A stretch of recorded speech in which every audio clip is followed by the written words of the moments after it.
Oula oula, bonjour. Bonjour à vous, bonjour à tous. Comme je vous l'ai promis, c'est chose faite, on y est. Le commentaire de l'analyse, l'intégralité de l'analyse, ça va prendre un bon moment. C'est pas la première fois que j'enregistre, j'ai déjà essayé de l'enregistrer, mais c'était un peu compliqué, donc on va retenter aujourd'hui avec un peu de chance, ça va bien se passer. J'ai beaucoup de choses à dire, préparez-vous, voilà, c'est pas une petite vidéo, de toute manière vous pouvez voir le timecode, vous avez cet avantage par rapport à moi. On commence dès maintenant, hein, je vais pas beaucoup tergiverser, il faut que j'y aille quand même, parce que sinon, sinon on n'est pas rendu. Les jeux vidéo, quels qu'ils soient, nous affectent tous, sans aucune exception. L'on ressort toujours différent après une expérience vidéoludique et artistique en général. Parfois, l'on apprend même à se connaître nous-mêmes, et ce savoir est alors transmuté, telle une matière première pour de futures créations. Parfois même, le message porté à l'attention du joueur est si grand, si profond, que même des années après, l'immense expérience que nous a apporté cette œuvre persiste. C'est cela même que nous cherchons à expliquer, à comprendre et à caractériser. Pour cette entrée en matière dans l'analyse, nous allons traiter d'une œuvre si incroyable qu'elle aura réussi à surpasser de très loin le potentiel qui lui fut attribué par son auteur. Ainsi, nous ouvrons l'Inkipit de cette nouvelle série grandiose sur le prodigieux Undertale de Toby Fox.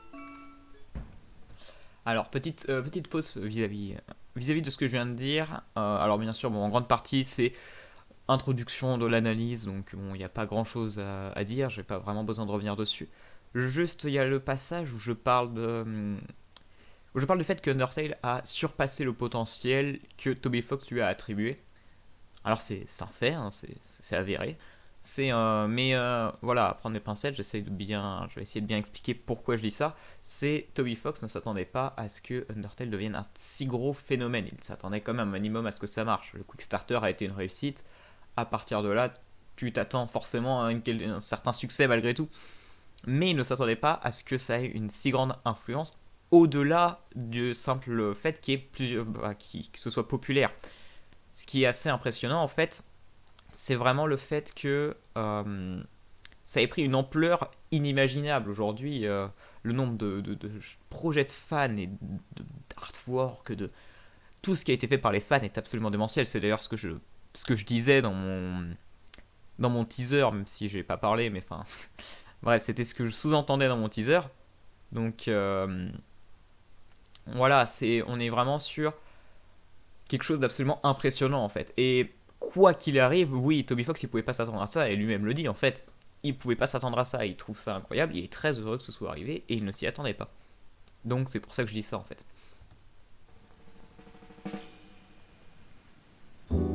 Et oui, je précise, je regarde ici et pas là, parce que mon écran il est là, d'accord, la caméra elle est là, mais il faut que je regarde l'analyse aussi, hein, vous comprenez.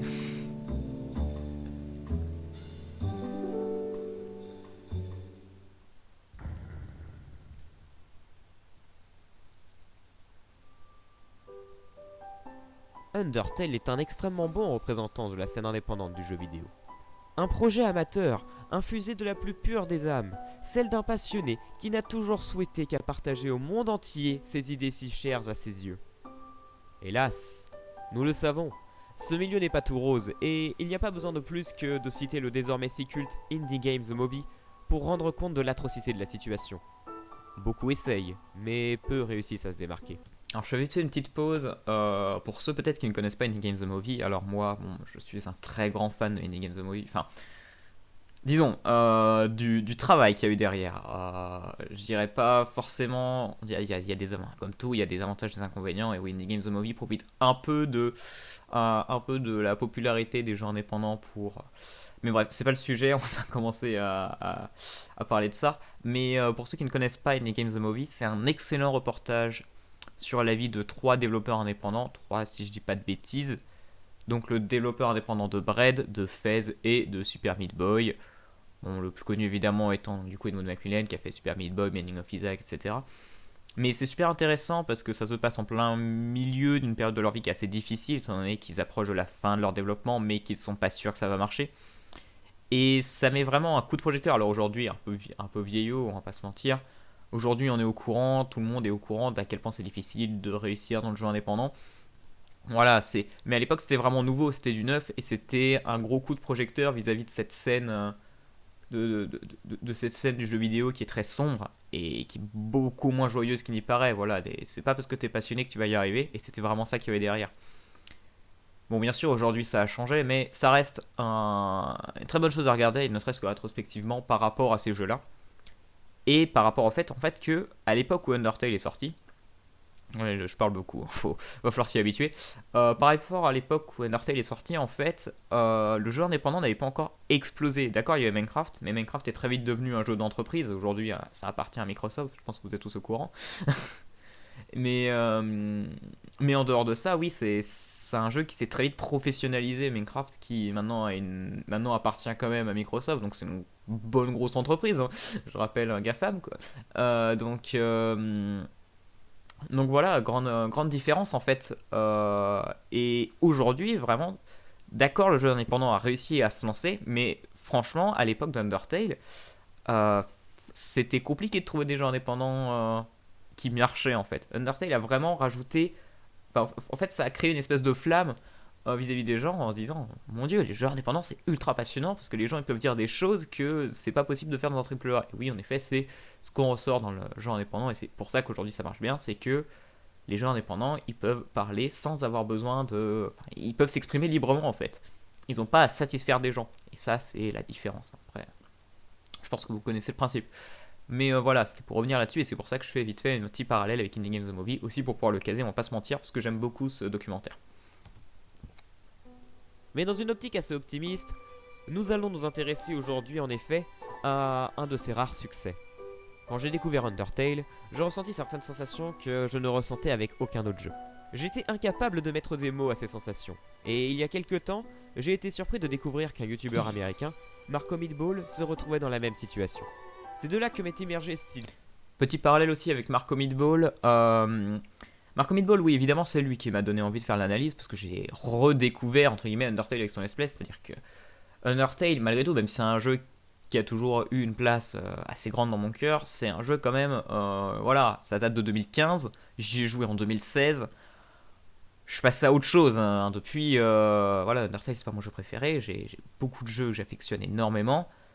Undertale est rétrospectivement quelque chose d'incroyable par rapport à la scène du jeu indépendant, mais voilà, ma vie c'est pas Undertale.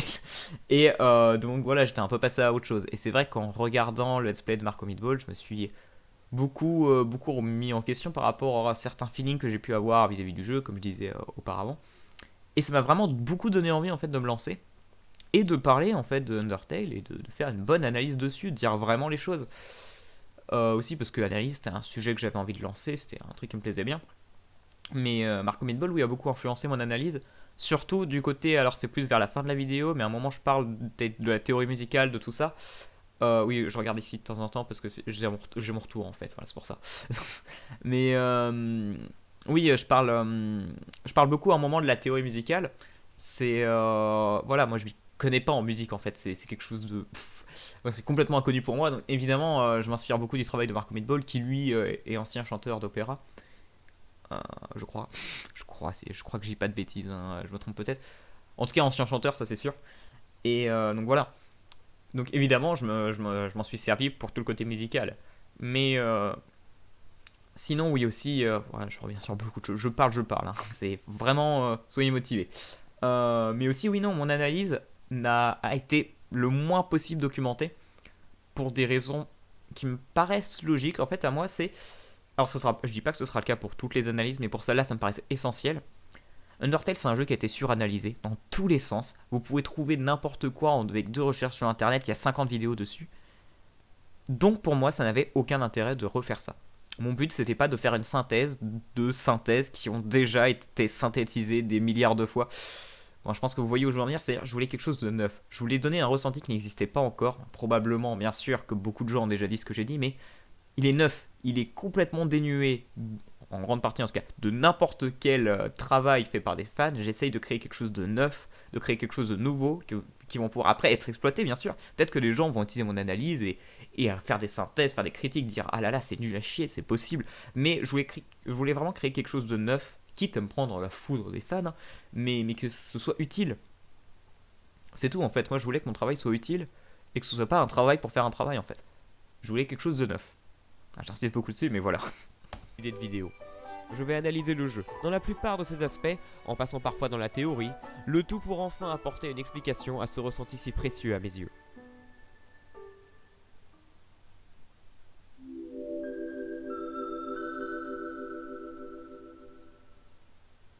C'est assez connu, Undertale est un jeu dont l'essence ne réside pas uniquement dans son gameplay. Si bien que l'on se retrouve même parfois à éprouver un certain ennui lorsque l'on parcourt le monde de l'en-dessous. Mais bien sûr, cet ennui est très vite oublié car notre curiosité prend le dessus. Un monde vaste est à explorer, et on sait que la plume de Toby Fox est pleine de bienveillance, et qu'il nous faut continuer pour enfin réussir à la dompter et en obtenir cet honneur chéri de tous, et qui est le pourquoi, pour beaucoup, nous avons décidé de débuter notre aventure. Alors, je vais juste réexpliquer cette phrase avec des mots simples et rapides parce que là, on a une double figure de style. Alors, c'est très bien d'essayer de bien écrire, mais j'avoue que j'aurais peut-être de temps en temps, dans mes analyses, essayer de faire des choses un petit peu plus explicites. Ce que je voulais dire par là, en fait, c'est vraiment simple. C'est juste, en fait, le but d'Undertale, c'est pas d'obtenir une quelconque fierté à l'avoir fini par rapport à certains bullet hell, etc. Où le but c'est de faire le meilleur score, etc. Non, le but c'est pas de le finir, c'est l'histoire le but d'Undertale. C'est pas de le finir, d'avoir une fierté de. C'est vraiment, voilà, c'est l'histoire. Le but c'est de ressortir avec un acquis en fait. De ressortir avec un acquis, et cet acquis c'est ce que je qualifie comme la plume de Toby Fox. C'est-à-dire, elle est pleine de bienveillance. C'est l'idée que elle nous apporte quelque chose. Elle est là pour nous instruire, pour nous faire aller de l'avant et pour nous apprendre sur nous et sur le monde qui nous entoure. Et, et voilà, donc évidemment, moi ce que je veux dire par là, c'est voilà, la raison pour laquelle on a joué à Undertale, c'est pour ça, c'est pas pour une autre raison. Et en effet, le but d'Undertale, c'est ça et pas une autre chose. Évidemment, je grossis les traits, mais c'est en gros l'idée que je voulais introduire en fait, qui sera évidemment bien sûr très important pour la fin. Mais ça, on n'y est pas encore. À la façon de la quête vers un trésor épique tel la pierre philosophale, il nous faut braver les épreuves que nous dresse le jeu pour ultimement obtenir ce tant convoité savoir dont on nous a fait la promesse. Alors quand enfin est venu le moment des révélations, nous prenons un regard sur le passé. C'est alors que la vérité nous survient. Tous nos choix ont été conditionnés, et nous nous sommes efforcés, sans même nous en rendre compte, à partager et à montrer à l'entièreté de l'en-dessous l'importance fondamentale des valeurs les plus pures. Alors bien sûr, ici, j'en fais vite fait mention, mais je parle de la fin pacifiste, parce que je pars du principe que le jeu nous aiguille énormément sur le fait que si jamais on veut obtenir le vrai message du jeu, donc la vraie morale, la vraie chose que Toby Fox veut nous apporter, c'est dans la fin pacifiste qu'on va la trouver. Donc vu que là je pars du principe que l'on essaye d'aller vers le trésor, je prends l'exemple de la pierre philosophale pour faire une référence à la fois, parce que la pierre philosophale évidemment dans l'instinct collectif, c'est l'un des plus grands trésors du monde, mais aussi pour faire une référence à Fullmetal Alchemist, parce que j'aime beaucoup Fullmetal Alchemist. Mais oui, en fait, ce que je voulais dire par là, c'est voilà, si on part du principe en fait que l'objectif du joueur, c'est bien d'obtenir le plus grand trésor qu'on a qualifié en fait de la morale en fait, de l'histoire, de ce que veut nous apporter Toby Fox, et bien évidemment, le jeu nous aiguille que c'est dans la fin pacifiste qu'on va l'obtenir. Donc, je l'exprime pas trop, je parle pas trop du côté c'est dans la fin pacifiste parce que ça me paraît logique. Mais voilà, je reviens quand même dessus au cas où. Ça se trouve, je vais plus vous perdre avec mes explications qu'autre chose, des fois, je me dis. Enfin bref. Voilà, si jamais vous comprenez pas ce que je vous raconte, c'est pas grave, gardez ce que vous avez compris de l'analyse, c'est très bien. Tout au long de son fil, Undertale rappelle ô combien il nous faut écouter nos valeurs intérieures, et que c'est le respect de ces valeurs si chères qui nous définit, qui est au cœur même de la résolution de tous nos problèmes. Bon, là c'est simple, mais je reviens quand même dessus. C'est l'idée en fait que ce que Toby Fox veut montrer, et nous le montre très bien en fait, je trouve, dans le sens où dans Undertale, évidemment, la solution la plus évidente, bien sûr, c'est le combat, tout ça. Bon, je pense que vous connaissez le principe. Et en fait, il se trouve que combattre, ça nous finit par nous mettre dans une position où c'est compliqué, en fait. Et en gros, là où c'est bien mené, c'est que. Alors, l'âme du joueur, sa détermination, c'est compliqué à expliquer tout ça, mais l'âme du joueur, sa détermination, donc son principe, c'est de s'acharner jusqu'à réussir, en fait. Et sa valeur, en fait, ça va être un peu le mélange de toutes les valeurs. C'est ce que je reviendrai après, un peu après. Et c'est un pléonasme, mais c'est pas grave. Mais il y a l'idée, en fait, que voilà, pour obtenir, pour réussir, la meilleure solution dans Undertale, la plus simple entre guillemets, bah, c'est la fin pacifiste de loin. Et en fait, c'est juste s'écouter soi-même, c'est s'écouter et se faire confiance. Et donc, en se faisant confiance, réussir de un à avoir la meilleure fin, et de 2 à avoir la fin la plus facile. Et c'est... Oh là, ma caméra est très floue. Reviens ici, petite. Hop. Ça va revenir, ça va revenir. Allez. Allez, peut-être, je sais pas depuis quand elle est floue. Hop, on va corriger ça. Excusez-moi les aléas du direct. Elle a décidé de mourir. Tout configurer.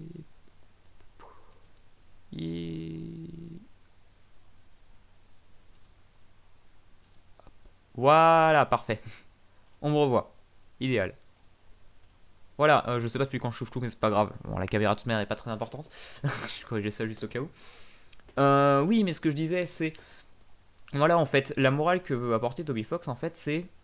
Il faut pas juste agir de manière pragmatique. Je prends l'exemple, moi c'est un exemple que j'avais utilisé la dernière fois quand j'avais commencé mon analyse, mais c'est le combat contre Undyne. Undyne, c'est le chef de la garde royale, et la garde royale veut littéralement nous tuer. Si on réfléchit pragmatiquement, faut être honnête, la meilleure solution, c'est de se battre. C'est de se battre et c'est de la tuer. Ça paraît complètement absurde, mais vraiment, ça paraît totalement absurde de réussir à devenir ami avec. Mais Toby Fox nous montre que si jamais tu t'écoutes toi-même et que tu te fais confiance, et donc du coup évidemment le personnage principal, son objectif théoriquement c'est de devenir ami avec tout le monde, c'est ce qui nous est plus ou moins sous-entendu, et bah, c'est qu'en se faisant confiance on peut réussir à l'impossible et se retrouver avec une solution qui est bien mieux. Parce que de 1, battre Undyne c'est vraiment pas aussi évident qu'il y paraît, et de 2, bah ça fera une meilleure fin en fait. Même si à première vue c'est pas du tout le plus évident. Et du coup voilà, je parle beaucoup par rapport à ça, mais voilà, c'est l'idée que je voulais illustrer. Et j'étais plus sur la vidéo. Hop, voilà. Il existe 7 âmes humaines dans le monde d'Undertale. Une 8ème âme est accordée aux monstres.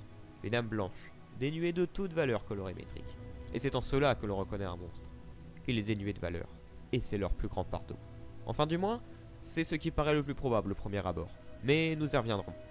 Au contraire des monstres, chaque humain possède une valeur qui lui est chère. Il en existe 7. Je vais juste faire une petite pause. Voilà, dans la vidéo, vous l'aurez peut-être remarqué, voilà, j'ai pas réussi à énormément bien pousser ma voix, c'est parce que j'étais enrhumé en fait. Voilà, je l'explique là, je l'avais pas expliqué en commentaire, etc. parce que je ne voyais pas la nécessité. Mais j'en profite quand même pour le dire, voilà, la raison pour laquelle j'arrivais pas à pousser bien ma voix et à vraiment m'exprimer comme je voulais, c'est juste parce que j'étais enrhumé en fait. Rien de plus, rien de moins. Voilà. Là, évidemment, vous pouvez m'entendre, c'est un petit peu mieux, même si bah, là, je pas d'objectif à pousser ma voix en fait, je m'en fous, mais voilà. Probablement en opposition aux péchés capitaux.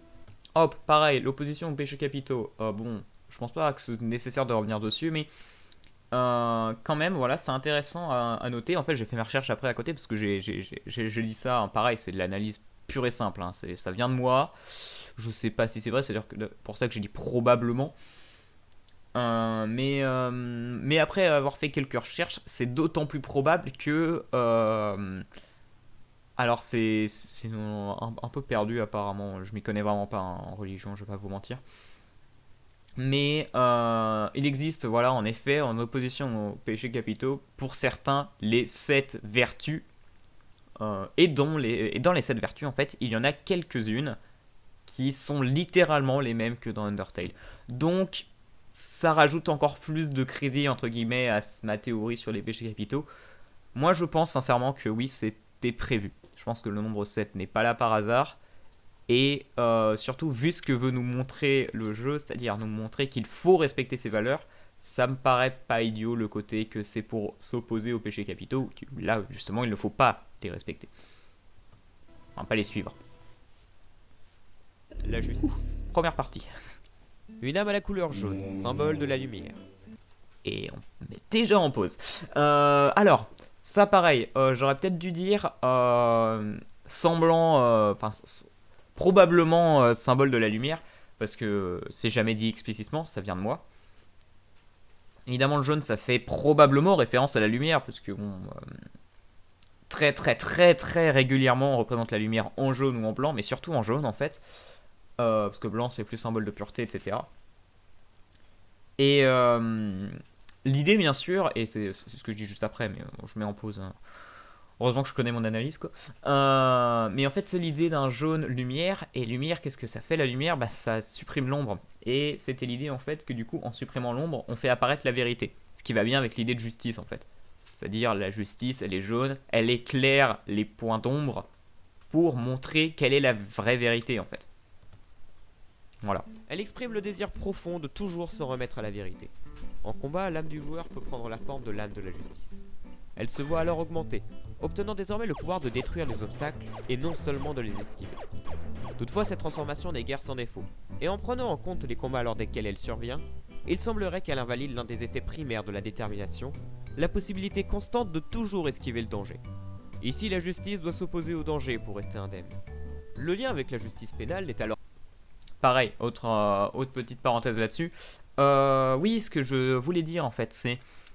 Avec la lame de la détermination, toutes les attaques peuvent s'esquiver sans avoir besoin de les attaquer, en fait. Alors bien sûr, évidemment, dans le côté gameplay, c'est logique, c'est l'âme te permet d'attaquer, ça va pas juste être t'attaques et tu gagnes, en fait. Évidemment, ça rajoute du gameplay où du coup tu vas être obligé d'attaquer. Mais si jamais on enlève le côté mécanique et qu'on prend juste ça, et qu'on analyse juste en fait le message que ça pourrait porter, bien sûr, la première chose qui vient, c'est l'idée que on est obligé en fait d'attaquer maintenant, obligé d'attaquer pour se protéger, ce qui devient une contrainte en plus d'être un avantage, c'est un mélange des deux, c'est une contrainte et un avantage. Et je fais le parallèle avec la justice pénale pour dire, bien sûr, si jamais tu essayes, enfin si jamais tu passes par la justice pénale pour te protéger, tu as le risque aussi de te retrouver aussi avec des accusations d'autres personnes. Enfin bref, tu as le risque du coup de te mettre sur le devant de la scène et donc de prendre aussi les attaques des autres. C'est à double tranchant en fait. Et c'est exactement le parallèle que je fais, c'est-à-dire que, d'ailleurs j'en parle, je dis la meilleure défense c'est l'attaque, c'est l'idée que c'est comme ça que tu vas pouvoir obtenir la meilleure défense, c'est pour ça que ça, tu vas être le plus puissant, mais tu vas augmenter aussi la potentialité de subir des attaques des autres. Et c'est ça le parallèle que je fais avec la justice pénale, c'est l'idée que oui, tu peux mieux te défendre, mais tu peux aussi emmener plus d'attaquants, donc c'est à double tranchant. Est-ce que c'est bien, est-ce que c'est mal? Bon, après ça, je ne fais pas la question, c'est à vous de le décider. Alors pas bien complexe. La justice permet la meilleure des sécurités, mais il faut alors accepter de se mettre au devant de la scène, et ainsi d'augmenter les risques potentiels. C'est exactement ce que permet l'âme de la justice, car comme l'on dit si bien, la meilleure défense, c'est l'attaque. Au-delà de l'âme, l'idée de justice est omniprésente dans Undertale. Évidemment, le dernier jugement de San s'y fait écho, mais au-delà de ça, l'idée de multiples routes proposées par le jeu, qui récompense ou punit le joueur en fonction de ses actions, est une métaphore directe au jugement de Dieu, qui apporte aux êtres peuplant ce monde la possibilité d'accéder soit à un paradis radieux, soit de brûler en enfer. C'est exactement ce qui est retranscrit par les différentes fins d'Undertale. La patience. Une précieuse âme glaciale, représentée par son teint sciant. Son expression de la timidité est sans équivoque, d'autant plus si l'on prend en compte la manière... Alors là, je reviens vite fait sur ça et aussi sur ce que je vais dire après. Sciant pour glace, ça me paraît assez évident, surtout si jamais on prend l'opposition de bravoure, parce qu'évidemment, alors oui, c'est patience, bravoure. Les deux âmes sont connectées. Il n'y a pas de question. C'est-à-dire que c'est les deux âmes qui ont la mécanique opposée. Ils sont très clairement liés. C'est les deux opposés, les deux contraires. Rien qu'au nom, à la couleur, à tout. Et en fait, évidemment, glaceux aussi, c'est les opposés. Et c'est les couleurs adaptées. Enfin, pour moi, c'est une évidence. Oui, là, pour le coup, ça représentait bien la glace et le feu. Glace, le fait de ne pas bouger. Évidemment, la glace, on ne peut pas expliquer pourquoi. Et le feu, le fait de bouger. Et donc, la glace, la timidité. La patience que j'ai convertie vite fait, que j'ai fait passer sur la timidité. Et la bravoure, évidemment, le courage. Bon, à la limite, bravoure, courage, c'est synonyme, mais voilà. Donc, oui, l'idée de glace et de feu, ça me paraît assez réaliste pour le coup. Dont cette même couleur est utilisée en combat. En effet, lorsqu'une attaque apparaît sciant, il est attendu du joueur de cesser tout déplacement pour alors éviter de subir des dégâts. Rappelons ainsi l'instinct d'un introverti qui, face au danger, essaiera de garder son calme pour ne pas envenimer davantage la situation. En mettant de côté cette âme, dans Undertale, la patience du joueur est hautement mise à l'épreuve s'il désire accomplir la fin pacifiste. Comme l'on le dit si bien, la patience est signe de vertu, et c'est en embrassant la voie de la moralité que le joueur parvient à bénéficier de la plus grande récompense que le jeu a à offrir, l'amour la plus pure de tout son univers. La bravoure. L'âme au ton orangé, ardente de courage et d'héroïsme, qui n'a jamais associé la bravoure intense d'un héros aux braises éternelles qui enveloppent son cœur. L'esprit impulsif et agile du plus noble guerrier est parfaitement identifiable dans l'action du joueur attendu par le jeu pour esquiver les attaques oranges. Au lieu de fuir le danger, il doit foncer tête baissée dedans. Vous n'avez pas peur, Kitane? Vous n'avez pas peur de mourir en sortant? Comment vous pouvez y aller alors que vous en connaissez les risques? T'as pas bientôt fini de sortir tout ce tas de bêtises? Franchement, allez, montre-moi un seul gars qui n'aurait pas peur de mourir. Qu'est-ce que tu crois? J'ai fait un choix. Je suis bon qu'à faire ça, moi. Si on agit comme ça, c'est parce qu'on l'a choisi. Dès lors, tu dois aller de l'avant, peu importe la manière, et surtout quand tu as peur. Désolé, j'ai vraiment pas résisté à vous montrer. Bon là du coup vous avez remarqué évidemment ce passage a été enregistré après l'enregistrement de la vidéo, donc c'est pour ça que c'est de meilleure qualité. C'est logique mais je le précise quand même. Cet extrait de folie, mais après tout, Kitane dans Gurren Lagann est l'exemple même de ce que Undertale veut définir comme étant la bravoure. Ce n'est pas tant un courage infini ou une parfaite maîtrise de son environnement que l'on parvient à outrepasser nos peurs, mais bien le fruit de notre si grande ambition qui ira jusqu'à nous faire accepter nos plus grandes peurs, car, en adéquation à nos convictions, il n'y a pas d'autre solution envisageable. Ce que je voulais dire par là c'est, je voulais revenir du coup sur la définition de courage. Dire que le courage c'est pas le fait de ne pas avoir peur. Tu as peur lorsque tu es courageux, c'est autre chose. Ce n'est pas non plus le fait d'être inconscient, en fait, c'était un peu ça que je voulais dire. C'est voilà, en gros, ce que je voulais dire, c'est le courage, c'est même si tu as peur, même si ça te paraît impossible, tu es obligé de le faire parce que toute ton âme entière te hurle qu'il faut que tu le fasses parce que c'est tes valeurs. En fait, tu protèges tes valeurs, tu protèges quelque chose qui est cher à tes yeux. Et même si tu as peur, tu dois le faire. Et c'est ce qui est dit par Gurren Lagann et aussi ce que je sous-entends par l'idée du courage dans Undertale.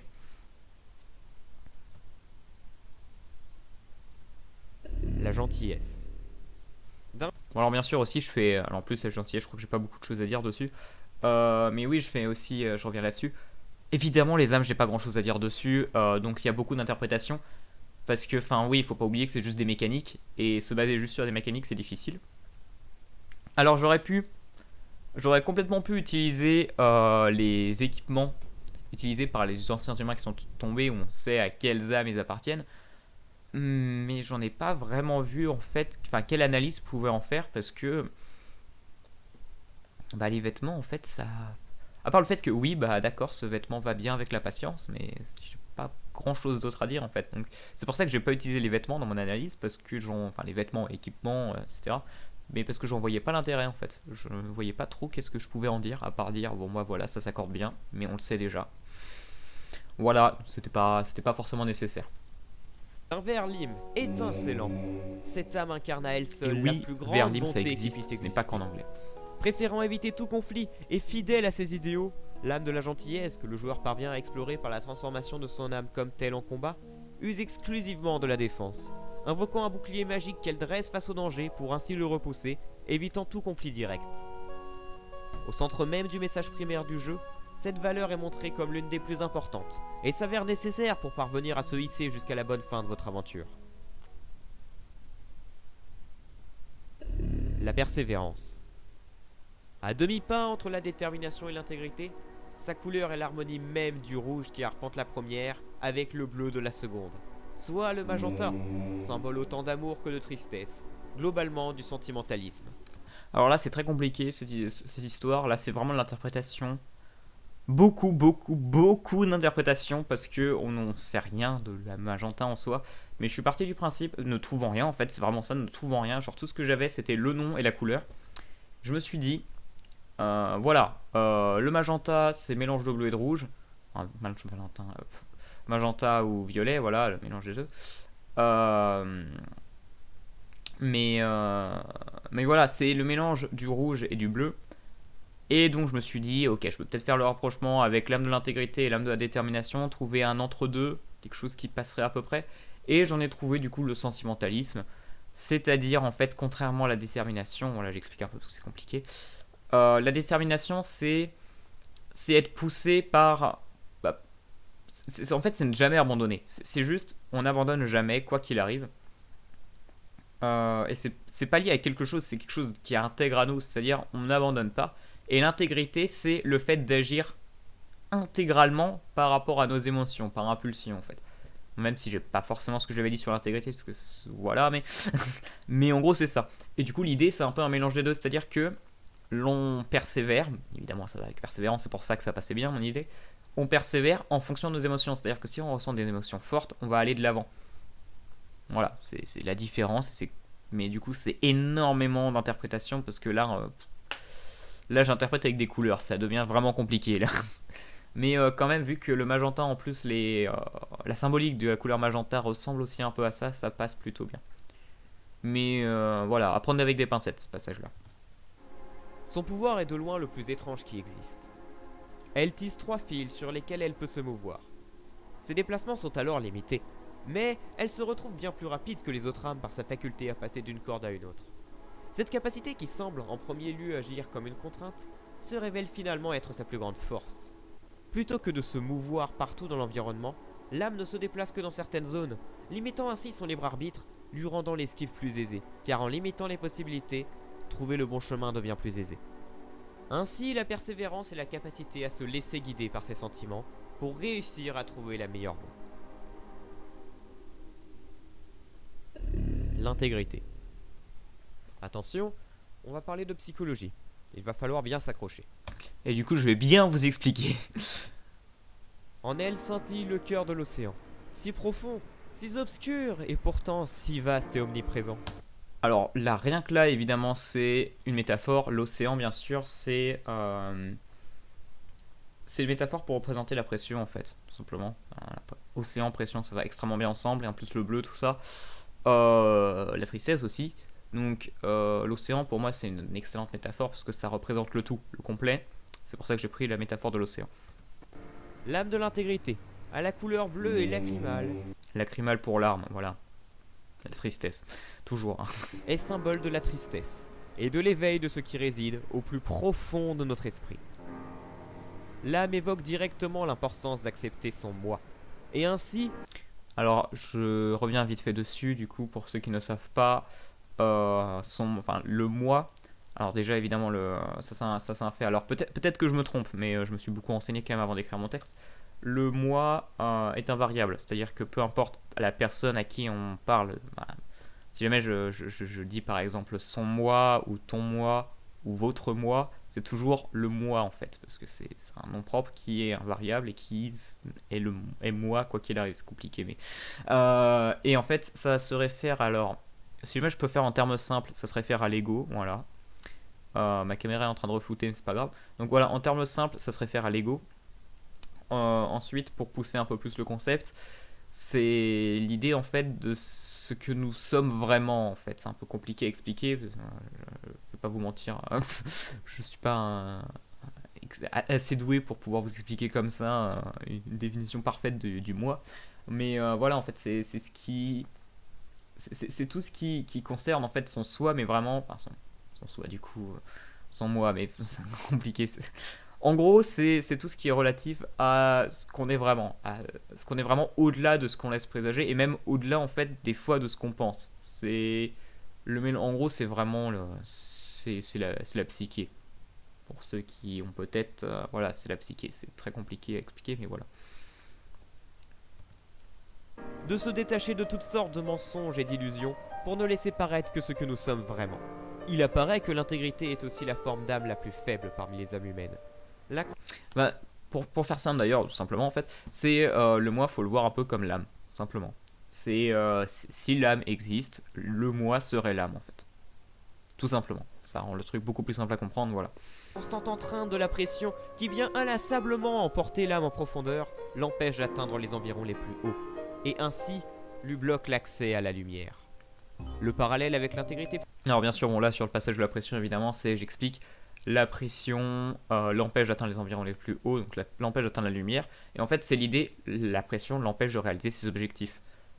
L'âme de l'intégrité est entrainte en fait, elle a une contrainte de pression qui l'empêche de monter, évidemment c'est la gravité, mais ça c'est mécaniquement parlant, mais évidemment si jamais on va dans le côté un peu plus, enfin si on essaie d'analyser un peu plus ce que ça signifie, le message derrière, c'est l'idée, oui bien sûr, que l'intégrité agit comme une pression en fait. C'est compliqué de surmonter ça. Psychique est assez clair. Ce qui est au plus profond de nous ne doit pas immerger à la surface car il est bien trop fragile. Mais alors la pression agit... Alors l'intégrité psychique, pareil, c'est un terme un peu compliqué. Bon, ça, c'est moins dur que le moi, mais quand même, c'est comment je pourrais expliquer ça? En soi, là, c'est quasiment la même chose que l'équilibre psychique, c'est-à-dire que vous prenez en fait l'intégralité des bonnes choses, l'intégralité des mauvaises, enfin l'intégralité des bons sentiments, des bonnes émotions, et l'intégralité des mauvaises, et vous les pesez ensemble, et puis en fonction de, soit ça va être très bien, et donc la personne va être saine mentalement, soit ça va être très mauvais, la personne va être malade. Voilà, c'est le principe. En gros, je fais du très très très vague, là on est sur de la vulgarisation, mais voilà. En gros, c'est ça. tel un voile qui nous empêche d'accueillir les rayons extérieurs en notre sein. Et c'est en acceptant les risques d'ouvrir notre porte spirituelle, et ainsi de révéler notre sensibilité à ceux à qui nous avons donné... Alors, porte spirituelle aussi, c'est encore... encore un terme. Porte spirituelle, je suis même pas sûr que le terme soit correct. Je me suis renseigné sur internet, visiblement c'était le cas, mais je suis pas sûr. Faites jamais forcément 100% confiance à internet, même à moi, ne me faites pas 100% confiance, ça se trouve je dis n'importe quoi. Mais en fait la porte spirituelle, en fait ce que je voulais dire c'est qu'on ouvre notre porte spirituelle, c'est-à-dire en fait juste qu'on s'ouvre à quelqu'un, qu'on est honnête, qu'on dit vraiment les choses qu'on ressent au plus profond de nous, c'est-à-dire vraiment avec aucun voile de mensonge ou quoi que ce soit, la vérité absolue. Voilà, c'est ça, ouvrir notre porte spirituelle à quelqu'un. Notre profonde confiance, que le cœur de notre esprit parvient à s'illuminer. Si on peut refaire le parallèle avec l'âme, du coup, c'est vraiment réussir à atteindre la personne avec son âme. Voilà, c'est... Voilà, il n'y a rien d'autre à dire. Et qu'on efface peu à peu le noir et profond océan dans lequel on s'étouffait. Sans, lors de son combat, parvient à se servir de notre intégrité que l'on relâche par mégarde, à mesure que la culpabilité inonde notre âme. C'est en se jouant de notre intégrité qu'il parvient à faire mouvoir le flux de pression qui nous emporte, et ainsi... Alors là, on est sur une analyse où même moi, je suis vraiment extrêmement mitigé sur ce que je dis, mais je me disais que ça pouvait être très intéressant de le placer. Sans, c'est le seul... Alors, théoriquement, oui, bien sûr, tous peuvent contrôler notre âme et la changer avec des couleurs, tout ça, mais c'est vraiment le seul qui a un contrôle aussi violent de notre âme, c'est-à-dire qu'il est capable de la bouger dans tous les sens, et en fait, je caractérise ça par l'idée que...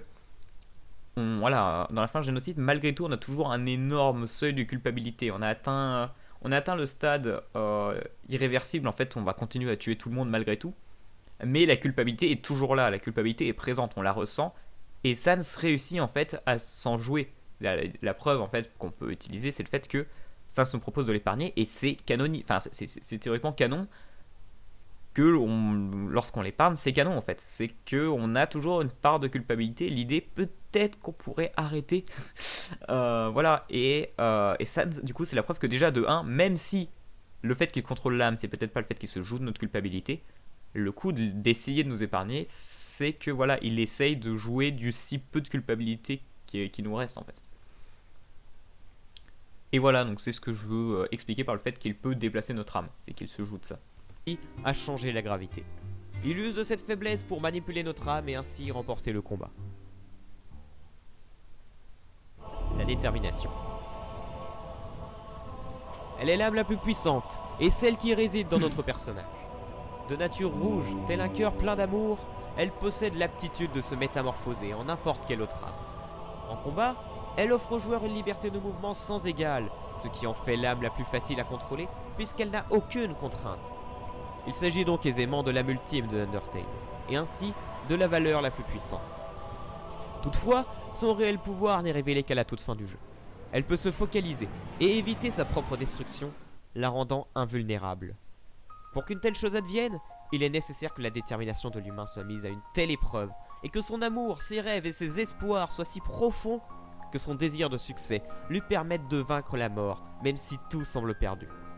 C'est ce qui survient lors du combat contre Asriel Drimur. Alors que tous nos amis semblent perdus pour toujours, nous parvenons grâce à notre détermination à tenir et à donner tout ce qui est en notre pouvoir pour les sauver.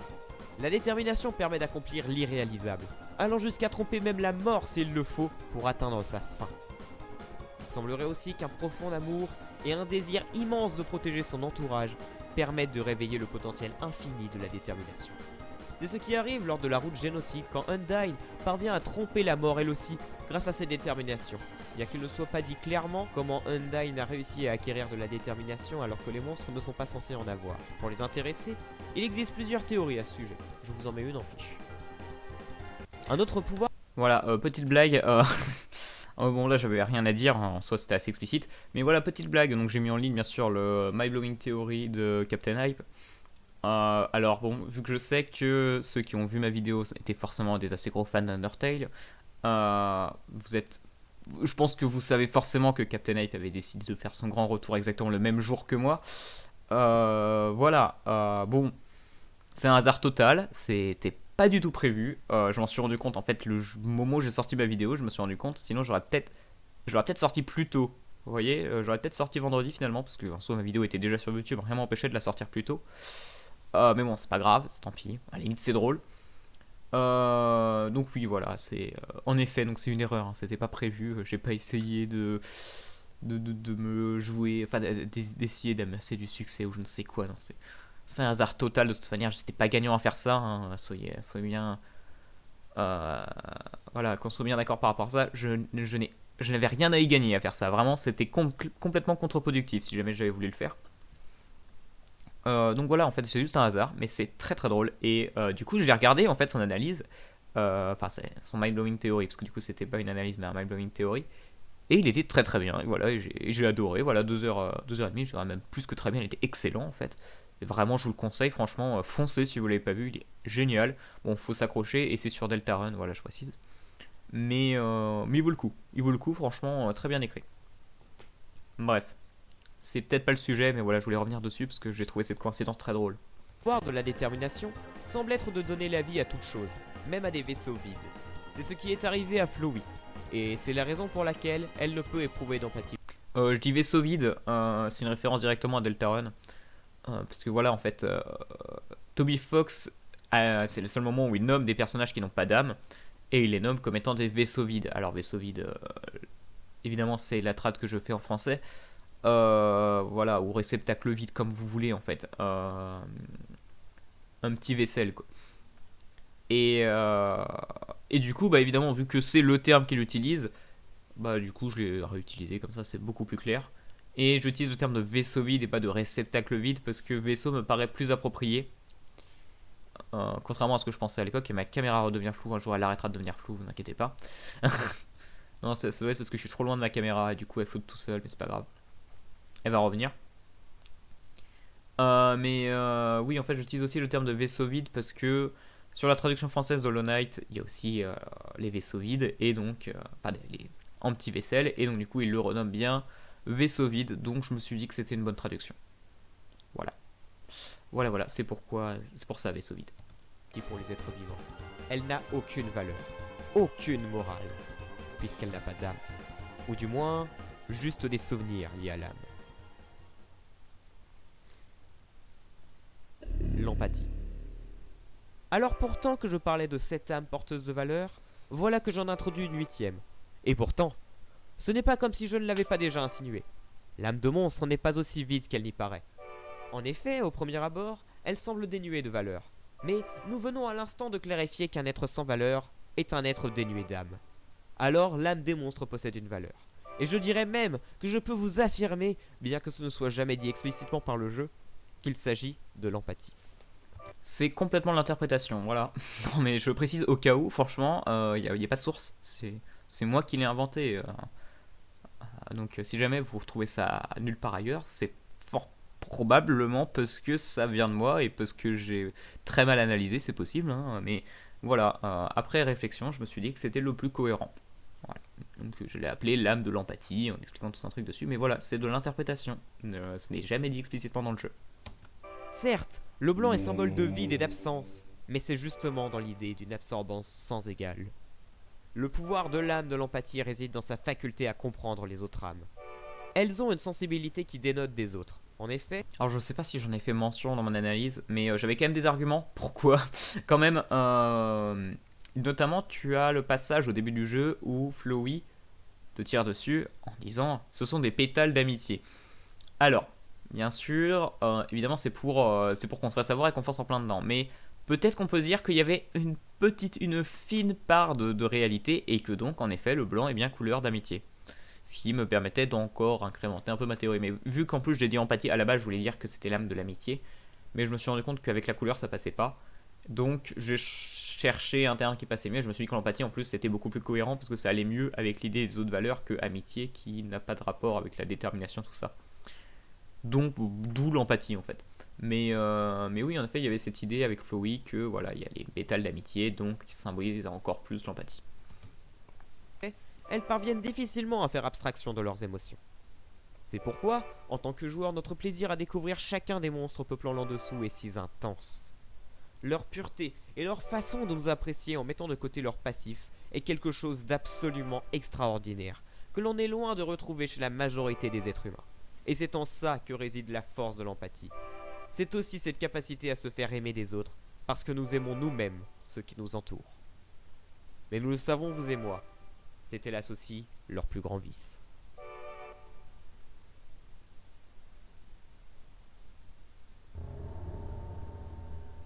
Un gros changement d'ambiance. Hein.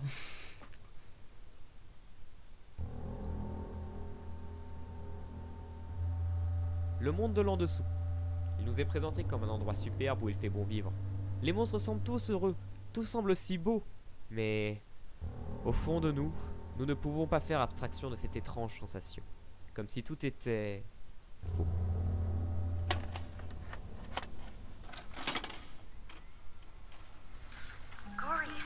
Alors je vais pas revenir sur ces cassettes, je vais les passer comme ça on va gagner un peu de temps parce que j'ai rien à dire dessus, c'est littéralement une... Je cite le jeu là, donc il n'y a rien à en faire. Ça va me permettre de gagner un peu de temps, mais je fais quand même la petite mention, déjà une petite pub. Alors je vais aller chercher quand même, histoire de ne pas dire de bêtises. Hop.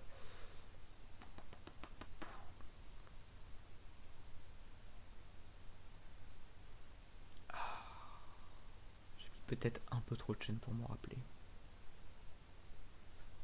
Je crois que c'était Prestart Once. Ah, j'ai pas envie de dire de bêtises, mais en tout cas merci à ceux. Donc pour information c'était le Let's Play Undertale doublé. Voilà, c'est le doublage du Let's Play Undertale. Voilà, c'est très simple, si vous marquez ça vous allez tomber dessus. Et en fait voilà, je voulais juste que ce soit dit. Enfin, que les messages soient lus parce que moi je savais que j'avais pas la qualité de doublage pour faire ça et puis surtout en plus c'est quand même pas mal de voix efféminées donc c'est pas très adapté avec ma voix en fait. Je veux bien essayer de m'efféminer mais je suis pas sûr du résultat et j'ai pas envie de me plier de honte pour vous. Donc voilà. Du coup c'est pour ça et donc je les remercie même s'ils ne verront jamais ça puisqu'ils sont anglais et que ma vidéo déjà a un très petit public français alors anglais n'en parlons pas mais quand même. Voilà, moi je les remercie et du coup de ce qui est au niveau de la traduction, j'ai pris la traduction, je ne sais pas si c'est la traduction française du patch FR, mais en tout cas la traduction du wiki qui utilise quand même Calciter pour Outland, donc je suis parti du principe que c'était la traduction du patch FR. Pourquoi ? Parce que j'ai pas envie de proposer ma propre traduction alors qu'un travail de fan a déjà été fait dessus. Je considère, excusez-moi si jamais ça en dérange certains, que j'ai pas forcément le niveau pour me dire hop j'ai une meilleure traduction qu'eux. Voilà, donc je pense que leur traduction est bien meilleure que ce que j'aurais pu proposer. Donc voilà, j'ai pas cet ego là. Voilà. Du coup c'est pour ça que j'utilise cette traduction et pas une autre. Voilà, bon on va les passer. Elles sont pas, c'est juste des passages du jeu, c'est pas forcément intéressant. Sinon ça va nous faire gagner un peu de temps, c'est bien. Voilà. Au fil de notre voyage, nous découvrons une pléthore de visages. Ils semblent tous si joyeux, mais arrivé à Waterfall, c'est là que nous comprenons que quelque chose cloche. On y retrouve effectivement une multitude de panneaux nous narrant l'histoire de la guerre entre les monstres et les humains. À première vue anecdotique, il y a une vérité très sombre derrière ces panneaux. Alors j'en parle vite fait. Voilà, lorsque j'étais en train, parce qu'évidemment moi comment je réfléchis mon analyse en général c'est je prends plein de petits points, plein de petits bouts dans le jeu qui m'intéressent, que j'ai envie de parler, où j'ai fait des analyses. Et puis ensuite, j'essaie de trouver 3 thèmes principaux, où je vais pouvoir tout regrouper et donc après faire une conclusion, tout ça en fait. C'est d'abord je fais un travail où je je fais une analyse, quoi, excusez-moi du terme, je décompose et puis je recompose en un bon truc bien fait, quoi. Excusez-moi, c'est tout le principe. Euh, et donc, voilà, en fait, c'est quand je regardais le let's play de Marco Ball, ça m'a fait un flash, entre guillemets, d'un seul coup. Je regardais, je voyais lire les panneaux, je me suis dit, mais bordel, quoi, qu'est-ce que foutent des panneaux qui parlent de la guerre comme ça, quoi, c'est quand même juste à côté de chez les gens, quoi. Enfin, je veux bien, mais enfin. Bon, je veux on va pas trop s'avancer sur le contexte actuel, mais enfin voilà, vous sortez dehors, vous voyez pas des panneaux sur la guerre partout, quoi. Enfin, c'est quand même ultra. Enfin, ça veut dire qu'on est en pleine période de guerre là actuellement, c'est glauque, c'est super bizarre, quoi. Et je me suis dit, bah, enfin, quand même, il y a un truc à dire là. Et je me suis dit, on a l'impression qu'ils sont en deuil. Alors à la base, ma partie, c'était pas le deuil, c'était le déni. C'est pour ça que je parle beaucoup du déni plus que du deuil. Voilà. Mais j'ai décidé de faire un truc plus vaste, plus global, parce que je crois que c'était plus intéressant. Il y a plus de trucs à dire en fait sur le deuil que juste se limiter au déni. Mais voilà, en fait. Mais là, on est vraiment sur. Genre, j'ai regardé Let's Play, du coup, et je me disais, j'ai jamais fait attention à ça, mais quand même, c'est surréaliste, quoi. Alors, je pense que je surinterprète. Bien sûr, je pense que je surinterprète, voilà. Je vais réussir à le dire. Parce que bon, voilà, c'est juste un élément pour raconter une histoire, c'est rien de foufou. Mais quand même, ça reste intéressant, voilà. Donc je l'ai placé là. Vous en faites Malgré ce que ce vous qui en est mis voulez, en quoi. avant par les monstres que nous rencontrons, l'en-dessous a dû faire face à de nombreuses pertes à cause de cette guerre. Et le fait que les panneaux soient toujours exposés montre que la guerre est en réalité toujours d'actualité dans le monde de l'en-dessous. Alors pourquoi? Pourquoi les monstres ne montrent-ils pas leur affliction?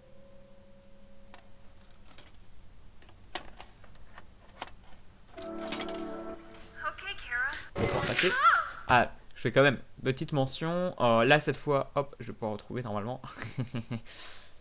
Ah, je suis vraiment désolé de ne pas retrouver, bon, même si bon, ces personnes, encore une fois, ne feront pas forcément très attention, mais de pas me rappeler en fait du nom. Mais c'est que c'est que j'ai cherché beaucoup de personnes en fait. J'ai fait beaucoup de remerciements. Donc voilà à Banichan. Ah, je me rappelle quand même. Ah, incroyable. Donc grand merci à Banichan en fait d'avoir fait cette animation. Alors elle est très connue dans le milieu de Undertale. Parce qu'elle fait beaucoup de fanart. Alors même si aujourd'hui elle en fait moins, mais elle a fait beaucoup de fanart de musique, de cover, de plein de trucs. Donc elle est très connue. Donc bon, je pense que si jamais vous vous êtes renseigné un peu, même si vous connaissiez pas son nom, vous la connaissiez déjà. Ça je peux vous le garantir. Et voilà, je la remercie quand même parce que c'est cool. C'est cool en fait, ça passait super bien dans ma vidéo. Voilà, c'est tout. On peut passer en fait, j'ai pas d'autre à commenter. Peut-être ne sont-ils pas concernés. Et alors la guerre ne serait un problème que pour la famille royale? Non. En réalité, tous les monstres sont bien conscients de ce qui se trame. La guerre n'a jamais été une chose qu'ils étaient en mesure d'accepter. Et en réalité, il n'y a pas que la guerre que les monstres ne parviennent pas à accepter. On va passer.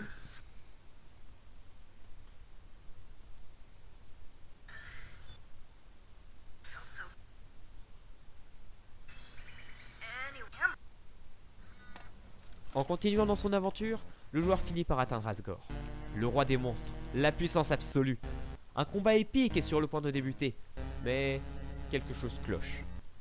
Asgore ne semble pas vouloir se battre. En réalité, Alors je précise, je suis bien conscient que j'ai dit plusieurs fois quelque chose cloche. C'est volontaire en fait, ça s'appelle de l'accumulation. Non mais au cas où, voilà, je précise quand même. C'était complètement volontaire, c'était juste côté esthétique, j'aimais bien le fait de reprendre un peu toujours la même tournure de phrase pour vraiment dire il y a quelque chose qui cloche quoi, vraiment je fais monter le truc en fait, on y va petit à petit, au début voilà c'est petit mais là quand même on monte. Là Asgore il est en deuil, ça se sent quoi, il est triste de nous affronter, c'est pas normal. c'est même le contraire. Même s'il empêche le joueur de l'épargner, son désir que ce combat cesse est immense. Preuve étant qu'avant d'initier l'affrontement, il propose au joueur de partir terminer tout travail inachevé. Évidemment, on pense en premier lieu à une façon de permettre au joueur de réunir toutes les conditions nécessaires pour obtenir la bonne fin. Mais ne serait-ce pas plutôt une façon d'éviter le conflit? De toute façon, quand le combat prend fin, Asgore le dit lui-même. Il ne veut pas se battre. Alors pourquoi? On peut repasser.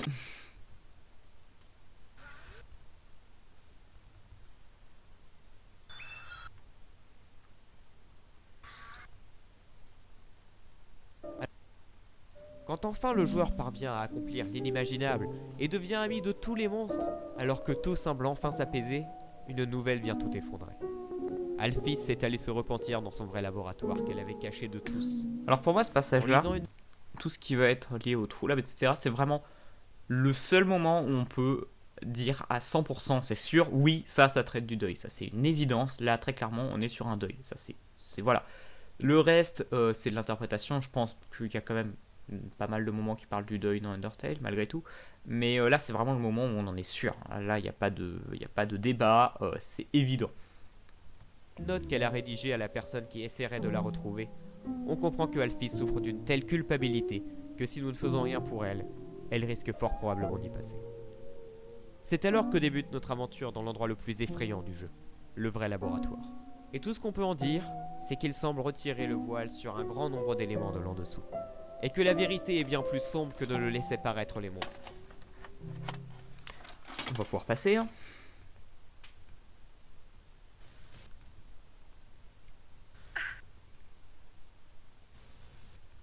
Été abandonné par... Oula. Vous l'aurez compris. Ces cassettes sont la clé de ce mystère, et le joueur parvient à les acquérir dans une pièce du vrai laboratoire. Elles avaient été abandonnées par Asgore, alors Alphys les a récupérées. En plus des cassettes, nous découvrons dans le vrai laboratoire un grand nombre d'entrées écrites par Alphys sur ses expériences.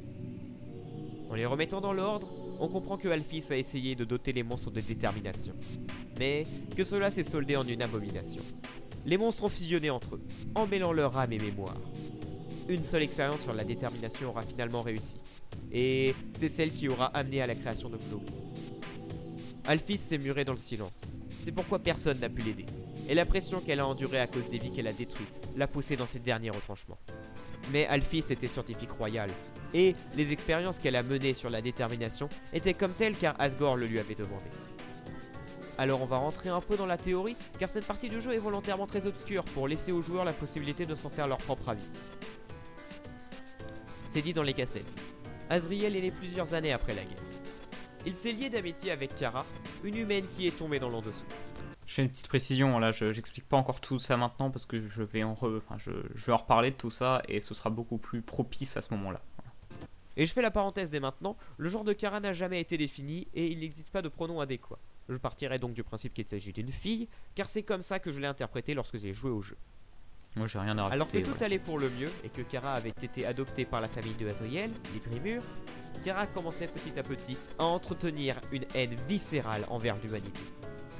Elle connaissait probablement l'histoire de la guerre entre les humains et les monstres. En plus d'ailleurs, oui, pour revenir à Kara, il me semble que pour Frisk, ça n'a jamais été validé si jamais c'était un gars ou une fille. Il me semble que c'est interprété en fait par rapport au sexe du joueur. Mais il me semble que Kara, ça a été accepté par Toby Fox que c'était une fille. Je me rappelle plus en vrai. C'est pour ça que j'ai évité de trop rentrer dans le terrain. Mais on m'a reconfirmé depuis. J'ai reposé la question pour être sûr et on m'a dit que oui, apparemment. Apparemment, oui, Kara est bien confirmée comme étant une fille. C'était Toby Fox qui l'avait dit. Donc voilà, on va partir du principe qu'en effet, oui, c'était une fille. Après voilà, je l'interprétais. Selon moi, oui, voilà, moi quand j'ai joué au jeu, pour moi, Frisk et Kara étaient tous les deux des filles. N'en déplaise aux gens, voilà, moi je trouvais qu'au Kara Design, c'était l'impression que ça donnait. Il avait le désir de se venger. Alors il fut décidé des deux enfants de fusionner leur âme pour pouvoir quitter la barrière et récupérer les âmes nécessaires pour ouvrir la barrière et libérer les monstres.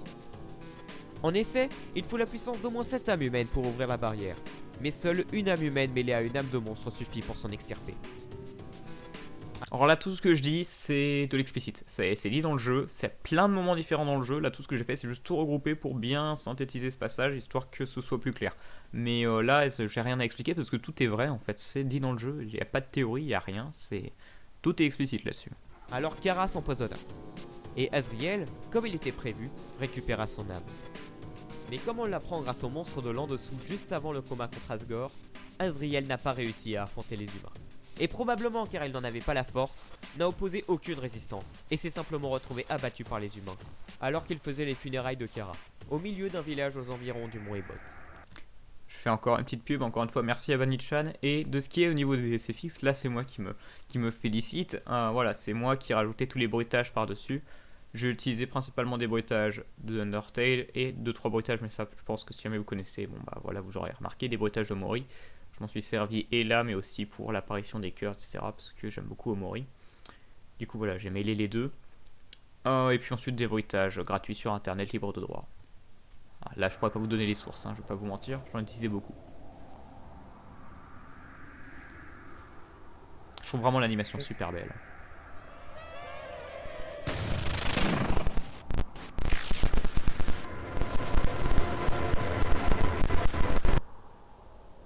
Et j'ai pas viré le texte parce que c'était dedans, je pouvais pas faire grand chose. Ainsi, Azriel et Kara sont reconnus morts tous les deux en une nuit. C'est un drame qui a complètement bouleversé l'en dessous. Chaque monstre s'est alors mis à appréhender le deuil à leur propre façon.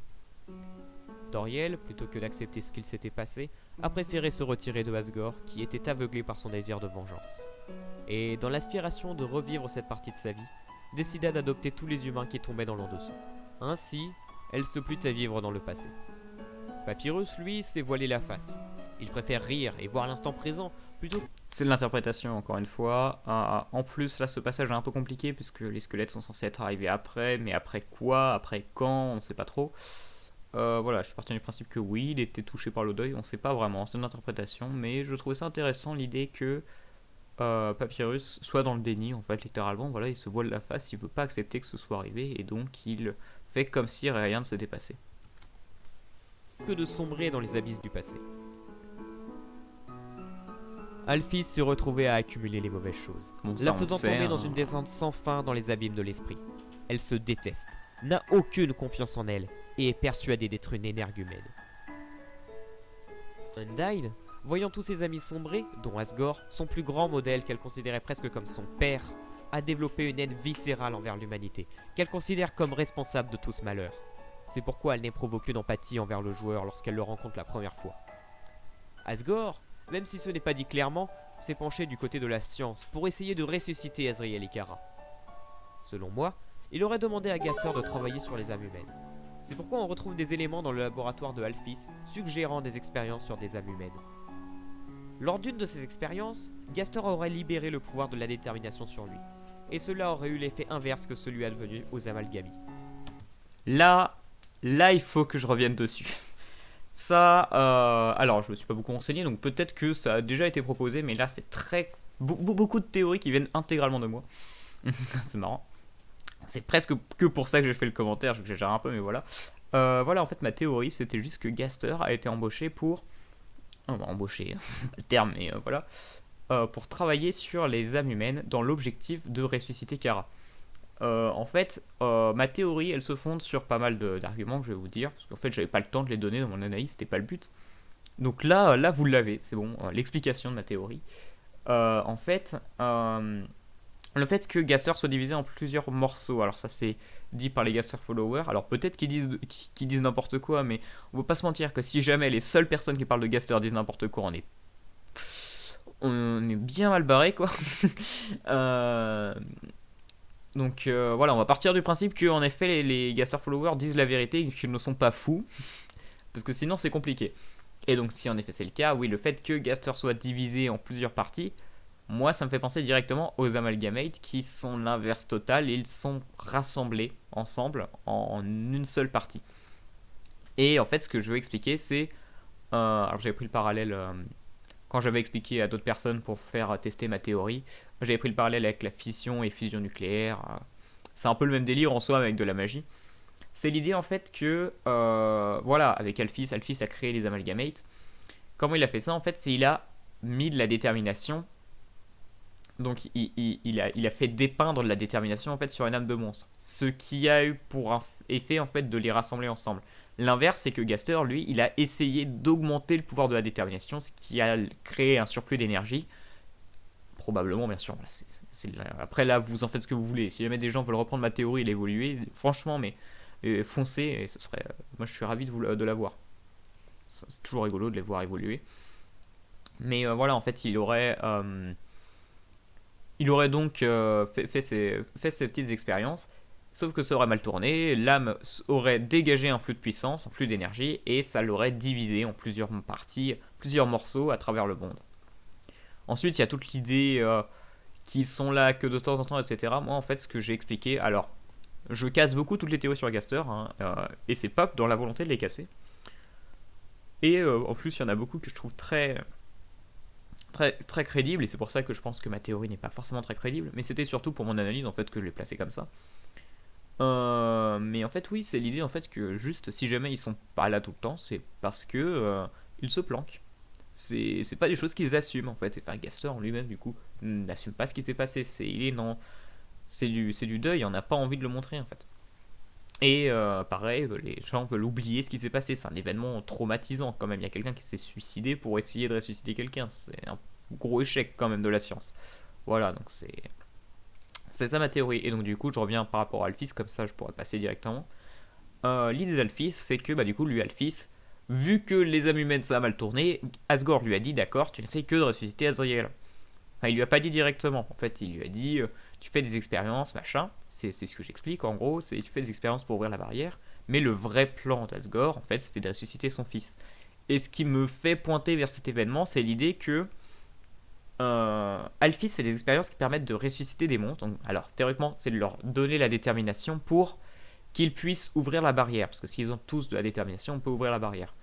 Mais il y a d'autres moyens, il y a d'autres solutions quand même d'ouvrir la barrière que de les permettre de ressusciter en fait. Pourquoi tester sur des gens qui vont mourir?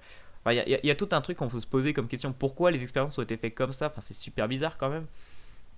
Et puis pourquoi est-ce que ça, Alphys, en faisant plaisir, enfin, décide de faire plaisir à Asgore en arrosant la fleur qui va devenir Flowey? Donc littéralement en essayant de ressusciter Azrael, même s'il en est peut-être inconscient. Moi, je trouve que Asgore a pas. Oui, Asgore. Je sais plus si je me confonds entre les noms, c'est possible. Là, je parle d'un coup, donc ça peut m'arriver. Et donc oui, en fait, il lui aurait demandé, en fait, indirectement, probablement en faisant ça un peu en secret, de ressusciter son fils Azrael. Ce qui a marché, en fait, mais voilà, moi je trouve ça intéressant, cette théorie. Et puis en plus, du coup, ça fait que Gaster, du coup, enfin, Gaster, voilà, quand je dis que j'inverse les noms, ça fait que Asgore est dans le marchandage directement, en fait. Il essaye de ressusciter ses fils, ses enfants, du coup. Ses enfants. Donc il a essayé premièrement avec Kara, ça n'a pas marché, maintenant il essaye avec Azrael. Voilà, c'est ma théorie. Il se serait retrouvé dissocié, expliquant ainsi l'existence des Gaster Followers, mais nous y reviendrons. Asgore aurait alors par la suite décidé de seulement faire travailler Alphys, la nouvelle scientifique royale, sur l'injection de la détermination chez les monstres, pour éviter la reproduction d'un tel drame. On est dans la théorie, c'est vrai, mais je pense que cette idée est plus ou moins confirmée, du moins pour Alphys, étant donné ce qui est dit dans l'entrée numéro 8. Alphys a pensé que ça ferait une bonne surprise pour Asgore que de faire une expérience sur la fleur qui deviendra plus tard Flowey, et donc Azrael. Je vous invite juste à penser le pourquoi cette fleur et pas une autre, et pourquoi ce fut une surprise pour Asgore. Je pense que vous comprenez où je veux en venir. C'est parce que c'était la demande initiale de Asgore de mon point de vue. Ressusciter son fils, Azrael. Pour rester du côté un peu théorique, Sans, lui, après moult temps, aurait fini par accepter le deuil. Quelque chose de quasiment impossible pour... Pareil, pour revenir à Sans, alors là j'ai moins besoin d'expliquer, mais en fait Sans c'est le seul personnage qui peut briser le quatrième mur et qui vient s'adresser directement aux joueurs. Parce que c'est la source directe en fait qui peut remenacer à nouveau le monde et le refaire tomber dans le deuil. Ce que le joueur va un peu contre son gré réaliser quoi qu'il arrive à sa première partie. Puisqu'en fin neutre, il y a très peu de chances qu'à ta première partie tu épargnes tout le monde, tu vas forcément tuer des gens, donc tu vas mettre des gens en deuil quoi qu'il arrive. Et Sans il est conscient de ça, il sait que t'es un humain, il sait que c'est déjà arrivé, et il ne veut pas que les gens se terrent plus dans le deuil, c'est déjà compliqué. Lui il a réussi à s'en sortir d'après ce que je dis, en fait je dis qu'il a développé le potentiel de son âme grâce à ça, mais il n'a pas envie que d'autres personnes tombent. Voilà, c'est l'explication de ma théorie sur Sans. Pour un monstre. Il en acquit les pouvoirs que l'on lui découvre dans la route génocide. Sans est le seul monstre qui parvient parfaitement à user de son âme, car il a réussi à surmonter le deuil. Il continue alors d'apporter de la bonne humeur autour de lui, pour aider les autres à s'en sortir le mieux possible. Mais comme il nous le montre, il est prêt à tout pour éviter une telle tragédie de se reproduire. Il nous dira même que s'il en avait eu la possibilité, il nous aurait tués. Probablement car il sait que nous sommes d'une certaine façon du même archétype que celle qui, involontairement, atterrait tout le monde dans le deuil. Vous l'aurez compris, les monstres de l'en dessous suivent le modèle de la théorie des 5 phases du deuil. Asgore illustre bien l'idée du marchandage, là où Undyne exprime par sa rancœur envers l'humanité le principe de colère. Alphys souffre manifestement de dépression. et Toriel et Papyrus sont tous deux dans le déni. Alors je précise, c'est pas du tout un point clé de ma théorie, de parler des 5 phases du deuil, c'est juste parce que, donc j'en avais parlé un peu de mon analyse avant, et de base c'était pas prévu d'ailleurs, mais les gens m'avaient dit que c'était peut-être intéressant, enfin c'était un truc qui était beaucoup revenu, l'idée de mêler ça aux phases du deuil. Bon bah c'est du vu et revu, hein. On a vu un milliard d'analyses sur énormément de choses où on arrive à faire un parallèle avec les 5 phases du deuil. De toute façon, dès qu'il y a du deuil, on peut faire le parallèle. Bon, ça reste intéressant, ça rajoute un plus. Ça rajoute une vraie valeur à tous les personnages qui peut être intéressant, ça les rend plus uniques. Donc ça reste cool. Après, voilà, c'est pas nécessaire. C'est un plus. Sans est alors le seul qui semble avoir accepté cette tragédie. Lors de la fin pacifiste, quand le joueur traverse la nouvelle maison, tous les monstres qu'il a épargnés au cours de son aventure viennent pour lui conter l'histoire de Kara et Azriel. Le fait que tous les monstres se rappellent si bien de cette histoire est une preuve de plus du deuil général de l'en-dessous. Enfin, il reste un monstre dont le cas est très particulier, Gaster.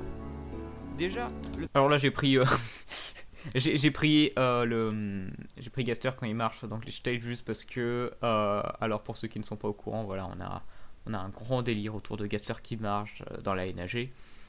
Donc voilà, c'était pour faire rire tout le monde. Bon, évidemment, vu que la vidéo a eu un peu plus d'influence que je ne l'imaginais, peu de personnes ont dû comprendre pourquoi est-ce que j'ai pris ce Gaster et pas un autre. Voilà, c'est parce qu'on a parce qu'il nous fait rire. Voilà, on a des délires autour, donc voilà, c'est une private joke en fait, littéralement. Voilà, mais voilà, donc il n'y a pas à chercher plus loin. Voilà, c'est entre nous. le personnage est très mystérieux, si bien que le simple fait de lui accoler une apparence est un défi immense. Mais s'il y a une chose dont nous avons la certitude, c'est que Gaster a été divisé en plusieurs parties, suite à une expérience qui a mal tourné. Comme dit plus tôt, il s'agit probablement d'une expérience sur la détermination. La chose étant que Gaster est probablement devenu fou après la mort de Kara et Azriel, et s'est enfermé dans des expériences de plus en plus dangereuses et folles. Le fait qu'il soit aussi difficile de... Alors je sais aussi, ça c'est ce que quelqu'un m'avait dit dans les commentaires, je me rappelle plus exactement qui c'est, mais je sais que quelqu'un m'avait dit que... on avait l'impression en tout cas que je disais que Gaster s'était blessé, enfin avait été détruit ou s'était blessé dans son expérience. Alors c'était pas forcément ce que je disais, même si pour moi c'est le cas puisqu'il s'est divisé en plusieurs parties. Mais non, ce que je veux dire c'est que ces expériences étaient dangereuses, pas dans le sens où il se mettait... Enfin, où il se blessait en les faisant. Elles étaient dangereuses parce qu'elles allaient toujours de plus en plus loin jusqu'à un moment où voilà, il a fini par se diviser en fait dans son expérience. Il a fait des expériences de fou en fait. Il avait aucune conscience d'à quel point il allait beaucoup trop loin. Et c'est pas tant qu'il s'est blessé ou qu'il s'est tué, même si c'est un peu ce qui est arrivé en soi vu qu'il s'est divisé et qu'il n'existe plus. Mais voilà, en fait, il s'est retrouvé divisé à travers le temps et l'espace, comme dit un des Gaster followers. Voilà, c'est la citation qui nous permet de partir du principe qu'il est fragmenté. D'apprendre des choses sur Gaster montre une certaine tendance de l'en-dessous à vouloir oublier ce qu'il s'est passé, notamment par rapport à la folie qui a engendré la mort des deux enfants. C'est finalement à la toute fin, après avoir bravé... Et oui, justement, j'explique que si Gaster est allé aussi loin, c'est parce qu'il était fou. Ce n'était pas des recherches rationnelles. Il était poussé par son deuil en fait. Il était poussé à vouloir faire des expériences de plus en plus folles jusqu'à y arriver, jusqu'à réussir à ressusciter les deux enfants en fait. Et donc l'idée qu'il est allé trop loin. Et toutes les épreuves du jeu qui est proposé aux joueurs la possibilité de sauver les habitants de l'en-dessous. Bien sûr, il s'agit de les sauver de l'emprise de Azriel, qui utilise leur âme et leur mémoire pour exister. Mais si c'était plus que ça. Quand les monstres sont possédés par Azriel, ils ne semblent se souvenir que de leurs torts et leurs problèmes. Si bien que la solution pour les sauver est de leur rappeler qu'au-delà de ça, le présent aussi a son lot de bonnes choses. Mais est-il possible qu'en réalité, Azriel ait réussi à les maîtriser car leur âme était trop souffrante? Ainsi, pour les détacher de l'emprise de Azriel, la seule solution qui s'offre à nous est bien de les sortir du deuil. D'autant plus qu'après le combat contre Azriel, les monstres semblent enfin tous vivre en harmonie et parviennent enfin à nous appeler par notre prénom, Frisk, une certaine façon de montrer qu'ils ont tiré un trait sur Kara. Ils évoluent finalement, passons à autre chose et quittant la grotte dans laquelle ils sont restés enfermés trop longtemps. À la façon d'un Hikikomori, ils ont enfin réussi à dépasser leur démon intérieur. Et à présent, ils ne visent qu'à explorer le monde infini qui s'étend au-delà des 4 murs où ils étaient enfermés. Voilà, donc là j'exprime en fait qu'à la fin de la pacifiste, en fait on les sort du deuil, on réussit à leur faire accepter le deuil. Et donc évidemment je fais une référence aux Ikikomori, donc un peu une référence à Omori en soi, parce que moi je connaissais pas forcément le phénomène avant. Mais donc ces gens qui restent enfermés, voilà je parle le principe de la grotte, c'est un peu la référence de la maison où les Ikikomori restent enfermés. Là ils étaient restés enfermés dans leur grotte, même si bien sûr c'était pas volontaire de leur part, mais je parle au niveau du message, l'idée qu'ils étaient restés enfermés et qu'en acceptant le deuil, c'est bon, ils sortent. Et puis il y a un peu cette idée là quand même, parce que comme dit Toriel à Asgore, alors c'est pas dans mon analyse mais c'est pas grave, je le dis quand même, comme dit Toriel à Asgore à la fin de la pacifiste, c'est tu aurais quand même pu, enfin c'était pas si difficile en fait de prendre une âme humaine et de quitter la barrière et d'aller tuer tous les humains qu'il fallait pour pouvoir ouvrir la barrière. Ça t'aurait demandé beaucoup moins de travail, ça aurait été beaucoup plus rapide, mais t'as préféré faire comme ça, donc presque comme si t'avais pas envie de sortir en fait. Et donc c'est toujours l'idée de, bah voilà, ils voulaient pas sortir parce qu'ils ne savaient pas accepter le deuil.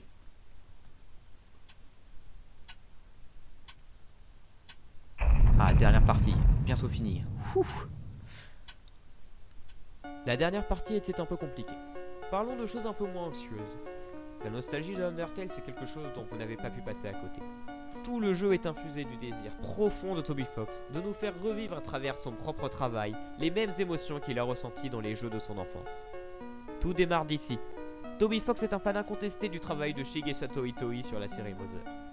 Quiconque a ne serait-ce qu'essayé le jeu ne peut voir en Undertale que la volonté de se rapprocher de son mentor. Que ce soit la direction artistique qui renvoie directement à la période NES et SNES, ou les instruments utilisés dans les musiques, qui iront jusqu'à être empruntés à Airbound pour certains, avec quelques ajustements bien entendu.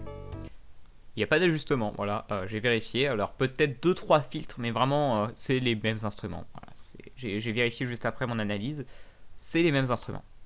Donc voilà, si vous vous posez la question, c'est les instruments de Undertale, de Touhou, de Chrono Trigger et de banques de sons assez communes. Je crois quelques-unes de Super Mario World. Oui, bien sûr pour les Annoying Dog, c'est de Mario Paint. Mais voilà, donc c'est beaucoup de trucs de l'époque NES et SNES les instruments. Donc voilà, c'est ça. Mon propos n'était pas déconnant, c'est ce que je voulais dire en soi, c'est il utilise les sound fonts, voilà pour ceux qui ont le terme technique, voilà c'est les sound fonts de NES et SNES. Évidemment les nombreuses références, rien que dans le scénario Bon d'accord, Touhou c'est pas NES et SNES mais c'est la même période. Undertale, on reconnaît le travail scénaristique de Itoi sur Mother premier du nom.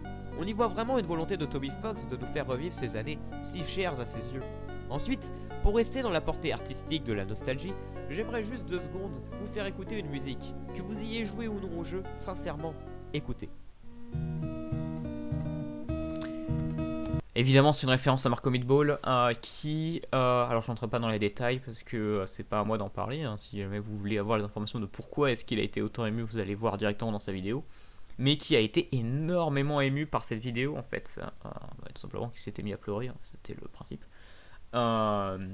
Et moi j'étais tombé sur cette vidéo avant Let's Play et j'étais vraiment dessus et je me suis dit mais waouh, mais c'est vraiment violent quand même. Et je me suis dit mais il y a vraiment tout un truc à analyser et en fait voilà il parlait beaucoup, c'est de la nostalgie en fait. Et c'est de là que à la base j'ai voulu faire mon analyse, je voulais parler juste de la nostalgie d'Undertale parce que c'est un truc que je n'ai pas vraiment pointé et je me disais mais c'est vrai qu'Undertale niveau de nostalgie, mais j'ai rarement joué à des jeux aussi violents quoi, parce que de toute manière j'en viens à la suite, mais Undertale pour moi c'est un des jeux les plus nostalgiques auxquels j'ai joué. Vraiment ça te remplit de nostalgie, c'est un truc de fou. Et donc évidemment Marco Meatball en parlait, donc j'ai choisi cette musique en référence.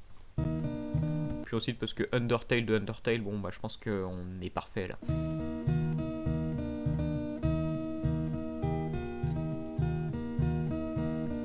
Sincèrement, ne me faites pas dire que cette musique ne vous évoque pas de lointains souvenirs. Alors bien sûr, si vous avez déjà joué au jeu, votre avis est trompé. Mais je vous l'assure, la première fois qu'on entend cette musique, on ne peut pas faire abstraction de ce vent de nostalgie qu'elle nous envoie en plein visage. C'est un véritable retour en enfance, et dans mon cas, quand je parcourais le monde de l'en-dessous, j'étais incendié de souvenirs de mon enfance. Quand je découvrais Majora's Mask, mon premier Zelda 3D sur Zelda Collector Edition de la GameCube, quand je perdais contre la Ligue avec mon Florizard niveau 75 sur Pokémon Rouge... C'est vrai. C'est une vraie anecdote, mais je ne savais pas lire. Ça aussi, c'est une vraie anecdote. Je mettais n'importe quelle attaque dessus. Je sais même pas comment j'ai fait pour atteindre la ligue sans. J'ai toujours ma sauvegarde en fait. Peut-être qu'un jour, je vous ferai. Je me ferai la joie de vous faire découvrir ma première sauvegarde de jeu. Ce serait très drôle. De toute manière, j'ai théoriquement récupéré. Je peux la recréer quand je veux. Je m'étais forcé à le faire. Je trouvais ça drôle. Mais oui, voilà, c'est la petite anecdote. Oui, alors Majora's Mask, bien sûr, Majora's Mask, j'étais un peu plus âgé. Majora's Mask, c'est ce qui m'a beaucoup mis dans le côté de l'analyse en fait. Majora's Mask, c'est un très gros souvenir, c'est pour ça que je l'ai casé là. Parce que c'est très très très important pour moi, surtout au niveau de l'analyse de jeux vidéo. J'ai fait tellement de théories sur les Zelda, un truc de fou. Pokémon Rouge, c'est plus parce que c'est mon tout premier jeu vidéo, tout simplement. Donc évidemment, je pouvais pas ne pas parler de nostalgie sans caser Pokémon Rouge, quoi. C'était évident pour moi, mais voilà, c'était la petite anecdote. Et non, j'ai joué en français. J'ai presque... Oui, si, ça existait en français quand même. Oui, je sais pas en fait. Alors bien mais sûr, oui, je crois. ce ne sont pas des jeux de NES ou SNES, mais sincèrement, peu importe ce qu'a été votre enfance en ce qui concerne les jeux vidéo, je pense que l'effet est le même. Ce sont bien sûr des souvenirs chaleureux, souvenirs qui nous invitent évidemment à sortir cette vieille phrase cliché, c'était mieux avant. Mais sincèrement, parfois se plonger dans un bon bain de nostalgie, c'est l'une des meilleures choses qui puissent exister. Si la musique de Undertale parvient à être... Alors je précise, je fais pas l'apologie de la nostalgie à rester coincé dans le passé, hein. C'est pas ce que je veux dire par là. Voilà, qu'on vienne pas me mettre ça, enfin qu'on vienne pas me reprocher ça s'il vous plaît. si forte Voilà, je suis pas émotionnellement. responsable. C'est grâce à un génie musical de Toby Fox qui maîtrise à la perfection la théorie musicale et la symbolique instrumentale. Je ne suis pas spécialiste de ce sujet, alors je ne vais pas m'engouffrer, mais la mémoire collective et les expériences acquises permettent à l'homme de ressentir de grandes émotions et de donner un sens à la musique. Ce n'est pas qu'un divertissement, c'est un vrai message aiguisé, et en comprenant ces notions, il est possible de faire ressentir n'importe quelle émotion par la musique, voire même de narrer une histoire sans même user de la parole. Quoi qu'il en soit, même si vous n'avez peut-être pas été affecté par l'histoire de Undertale, il est clair que vous n'avez pas pu passer à côté de cet incroyable bond en arrière que nous offre le bébé de Toby Fox. Maintenant, si je vous disais que la narration de Undertale est aussi une histoire de nostalgie. Un peu de Dès mal. l'introduction, le choix artistique de peindre les planches avec un ton sépia, symbole direct du temps qui passe et simplement de la nostalgie. Les premières secondes du jeu à elles seules parviennent à passer le message. Undertale est un jeu qui va parler de nostalgie. Alors bien sûr, il s'agit aussi de faire allusion au passé en utilisant la symbolique des couleurs, montrant aux joueurs que ce qui se passe à l'écran appartient à un temps révolu. Mais ça n'en change pas moins le propos. Et à raison, l'histoire d'Undertale est façonnée de tant d'autres aspirations à la nostalgie qu'il en devient évident que c'est de cela que le jeu nous parle. Nous en avons parlé, le deuil est un élément fondamental dans l'histoire d'Undertale. Mais s'arrêter à là, c'est oublier avant tout ce qu'est le deuil. C'est certes la douleur que l'on traverse après la perte d'un proche, mais c'est surtout notre affliction face à une époque qui n'est plus et ne sera jamais plus. Alors pourtant que notre âme entière hurle pour pouvoir ne serait-ce qu'un jour à nouveau l'apprécier. Comment j'ai rien à Malgré dire. tout, c'est toujours toi. C'est Cette bien phrase dit. en elle-même veut tout dire. Le deuil, c'est une crise de nostalgie. C'est le revers de ce sentiment si pur. C'est ne pas oublier que le temps qui passe, c'est aussi cela. Accepter que les choses changent, que le monde tourne, et ainsi apprendre à apprécier les nouvelles choses. Et alors, en regardant autour de nous, Alors, découvrir avec surprise que plein de nouvelles... on va rendre à César ce qui est à César. Ma formulation est énormément inspirée de ce que Captain Hype a dit dans son analyse de Mario Galaxy. C'est quand même important de le préciser et de le rappeler. Voilà, je me suis inspiré de lui parce que pour moi, malgré tout, en dehors de la théorie, c'est aussi ma référence en analyse. D'ailleurs, pour ça que je vais pas me plaindre en fait qu'il ait repris. Voilà, moi j'aime bien Captain Hype. Donc non, c'est pas grave qu'il ait repris en même temps que moi. Voilà, c'est une référence aussi. Mais donc oui, voilà, je rends à César ce qui est à César. Cette formulation, cette manière de tirer un trait sur les choses, voilà, c'est inspiré de lui quand même. L'idée, c'est-à-dire que voilà, on regarde autour de nous et c'est bon. Aujourd'hui, il y a des nouvelles choses. Il faut pas s'attarder sur le passé. Et il y a aussi des choses bien dans le présent, quoi. Et ça, c'est une formulation qu'il avait donnée dans Mario Galaxy. Alors pas dans le même contexte. Du coup, j'ai dû la reformuler aussi de toute manière. Je l'ai réutilisée de toute manière parce qu'elle passait dans mon concept, enfin dans mon contexte. C'était pas pour autre chose. Mais voilà, je lui rends quand même cet hommage. Qui, si ça se trouve, il l'a lui-même emprunté et là ce serait très drôle, mais c'est pas la question. personnes pleines de passion sont là pour nous. Et que malgré tout, nous tiendrons toujours la tête haute face à l'avenir. Undertale est une ode à la vie. Il nous invite à prendre les Le bons titre. côtés de la nostalgie et ne pas se soustraire à ignorer notre passé. La vie n'est pas une chose qui s'apprécie sur une dimension. Le passé Alors pourquoi une ode à la vie aussi d'ailleurs, quand même, je le dis, parce que peut-être que ça vous était pas paru évident. Ode à la vie parce qu'en fait c'est... alors le principe d'une ode, c'est quelque chose... j'aurais pas dû me lancer sur ce terrain. Non, une ode, c'est Une ode à quelque chose, alors il y a deux sens, moi c'est le sens figuré que j'utilise parce qu'une ode, si je dis pas de bêtises, c'est que de la musique. Musique pour célébrer quelque chose, pour fêter quelque chose, pour... c'est pas les bons termes, mais je vais peut-être réussir à le trouver. Bref, pour... célébrer, c'est le plus proche, je pense. Pour célébrer quelque chose. Alors il y a une ode à plein de choses, etc. Et évidemment, ode à la vie, là, c'est pas dans le sens... c'est pas une musique, Undertale. Au cas où vous étiez pas au courant, ce n'est pas une musique. Enfin si, du coup, mais pas que. Moi, je parle du jeu. Et non, c'est une ode à la vie dans le sens figuré. C'est-à-dire que Undertale, c'est un jeu qui nous rappelle qu'il faut vivre et apprécier la vie. Voilà, c'est tout con. C'est pour ça une ode à la vie. C'est comme le futur sont tous deux aussi importants que le présent. Ah, la dernière partie. Je vais finir ce commentaire. Ça va, il dure qu'une heure et demie pour le moment. Ça devrait aller finalement. Il y a un personnage que j'ai écarté lors de ma partie sur le deuil, Asriel Dreemurr. Pourtant, étant donné que Asriel vit dans le corps de Flowey, il est forcément confronté lui aussi à sa propre perspective concernant la mort de la personne la plus chère à ses yeux, Kara. On rencontre Asriel Dreemurr pour la première et dernière fois en tant qu'ultime adversaire dans la route pacifiste. Alors je tiens à m'excuser, je trouve, même en regardant, que le mixage audio à cette partie-là, le mixage audio à cette partie-là était mal géré. Mal géré, c'est le terme. Je suis pas très fier de ce que j'ai fait. Bon, après ça passe. De toute manière, je pense, au bout de 35 minutes, même si vous vous en rendez compte, vous faites l'effort de continuer à regarder jusqu'au bout. Voilà, ça va pas trop vous déranger. Parce que vous êtes déjà rentré dedans. Mais quand même, moyen, j'aurais pu faire mieux. Je suis déçu du mixage audio. Alors je pense aussi, faut pas oublier, ça joue beaucoup le fait en fait que mon micro, je parlais pas fort sur mon micro, donc évidemment, vu que j'étais enrhumé, encore une fois je vous ai déjà dit, et donc du coup ça rendait le mixage audio plus difficile à faire. Mais c'est vrai que ouais, j'aurais pu mieux faire, je suis un peu déçu de moi. Voilà, c'est tout. Il est canoniquement le boss final de Undertale. Le jeu doit alors tout envoyer pour un combat d'une telle envergure. Et le moins qu'on puisse dire, c'est que c'est une totale réussite. Je vais être honnête avec vous.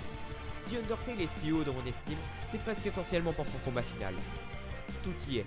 C'est comme si l'intégralité du monde de Undertale se retrouvait réunie en un seul être. Et comble de l'ironie, c'est vraiment cela.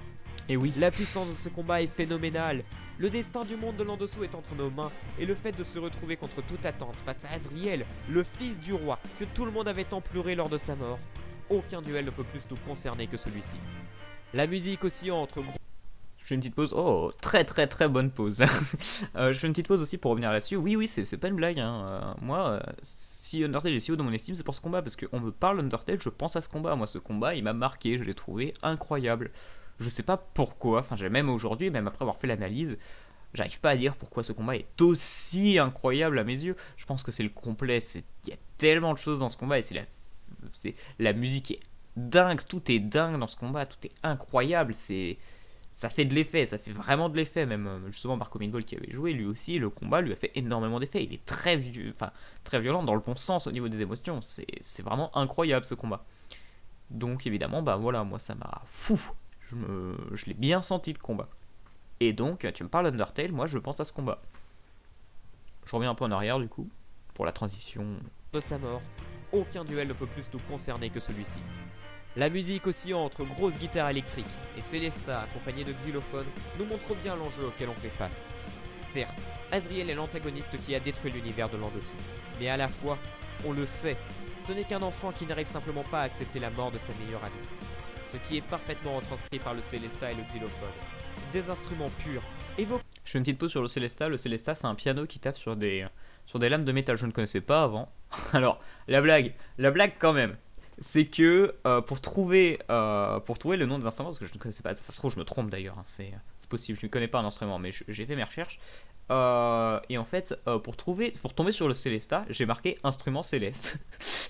Parce que je trouvais que voilà, ça représentait des trucs célestes. Et j'ai trouvé ça très drôle en fait, parce que je tombais sur Célesta juste parce que ça a le même nom. Enfin, Céleste, Célesta. Mais c'est un hasard total. Et j'ai trouvé ça très drôle parce que c'était exactement ce que je cherchais en fait. Mais ouais, c'est un son très très proche. Donc je pense que c'est bien un Célesta, un xylophone. Donc les deux sont de la même famille. Et c'était xylophone que je voulais mettre si c'était pas Célesta. Donc j'y étais. Et oui, en fait, oui, c'est un piano, mais qui ne tape pas sur des cordes, mais sur des barres de métal. Donc en fait, comme un xylophone, on tape dessus avec avec des baguettes. Voilà, enfin des baguettes, c'est pas des baguettes, mais je sais pas comment ça s'appelle. Bon, bref, vous connaissez le xylophone. Encore à la fois la cosmicité et la profonde nostalgie. Le décor aussi est grand. Cosmicité, alors là, cosmicité, profonde nostalgie, la cosmicité c'est représenté par le côté céleste, voilà, le côté pur, ça représente beaucoup, en fait, c'est beaucoup utilisé les instruments purs de ce style-là, donc c'est les instruments les plus purs du monde en fait. C'est beaucoup utilisé pour retranscrire les étoiles, etc. en fait, tout ce qui est céleste, tout le célesta. Et évidemment, du coup, la cosmicité, ça va de pair. Et la nostalgie, c'est parce que en fait, c'est des sons très proches des boîtes à musique. Et les boîtes à musique, en fait, là, j'en avais déjà parlé en fait tout à l'heure sur ma partie sur la musique. C'est un peu la conscience collective, c'est-à-dire que ça fait partie maintenant de la conscience collective, le fait que la boîte à musique, c'est la nostalgie, parce que c'est vieux, parce que ça ramène à l'enfance. Et donc du coup, ça ramène à l'enfance, donc ça fait de la nostalgie. Donc c'est pour ça que c'est un symbole et de cosmicité et de nostalgie, le double revers, incroyable. Grandiose. La vague d'énergie arc-en-ciel représente parfaitement la puissance infinie des rêves et espoirs de l'intégralité des habitants de l'en-dessous. Dans ce combat dantesque, on perçoit sans difficulté la haine viscérale que ressent Azriel pour le monde entier. Il a perdu tout ce qui avait de la valeur à ses yeux, et tous doivent payer selon lui. Il est à l'apothéose de son deuil, aux frontières du non-retour, mais nous sommes là. Et nous n'allons pas laisser Azriel se faire emporter dans les abysses de son chagrin. Et c'est après avoir sauvé tous les habitants de l'en-dessous que nous vient l'ultime option de sauver la dernière personne qu'il reste à sauver, Azriel. C'est alors que surviennent les douloureux flashbacks. Pour accepter la perte d'un proche, il faut garder en mémoire les souvenirs qu'on en a, qu'ils soient bons ou mauvais. C'est ce qui arrive à Azriel. Il se remémore ce qu'il s'était forcé à enfouir au plus profond de lui-même, ses souvenirs de Kara. Alors là, voilà, je profite de ça. J'espère que vous découvrez pas l'analyse là-dessus, parce que du coup l'instant émotion est gâché par moi qui parle, mais je pense que j'ai fait une pause trop longue. Voilà, j'ai laissé un trop long silence. D'accord, il y a un symbolique derrière, mais je pense que je me suis absenté trop longtemps de parler pendant cette partie-là. Je voulais attendre que la musique reprenne et qu'en plus Azriel nous tape dessus, comme ça avait une très bonne symbolique. Mais ouais, je pense que j'aurais dû mieux jouer au niveau du montage. N'hésitez pas à me dire d'ailleurs pour ceux qui ont lu pour ceux qui ont vu le commentaire, si jamais c'était peut-être pas une bonne idée de raccourcir un peu le montage. Je me suis dit après, ça fait 30 minutes que vous regardez la vidéo, normalement ça devrait aller quoi. Mais bon. Parfois, face à quelqu'un en deuil, les mots ne sont plus la solution. Et alors, il est préférable d'embrasser le silence. Il peut exprimer à lui seul ce qu'aucun mot ne peut. Azriel, en nous appelant par notre vrai prénom, montre qu'il a enfin réussi à accepter la mort de Kara. C'est la fin de son si long deuil, et maintenant, il se tourne vers l'avenir, décidant de briser la barrière et de libérer les monstres de l'en-dessous.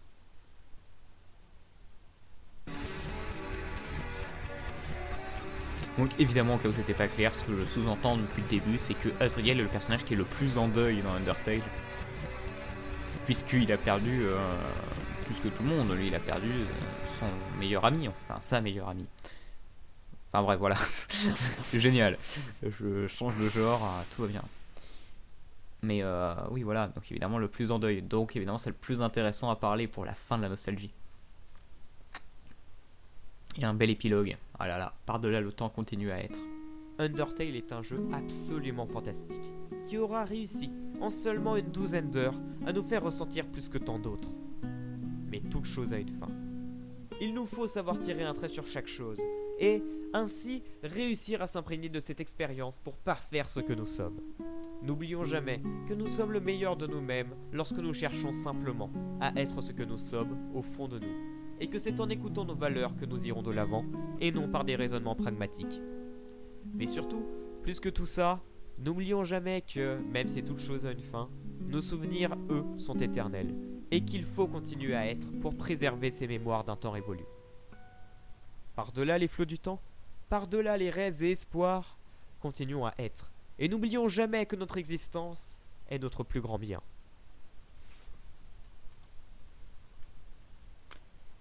Et voilà.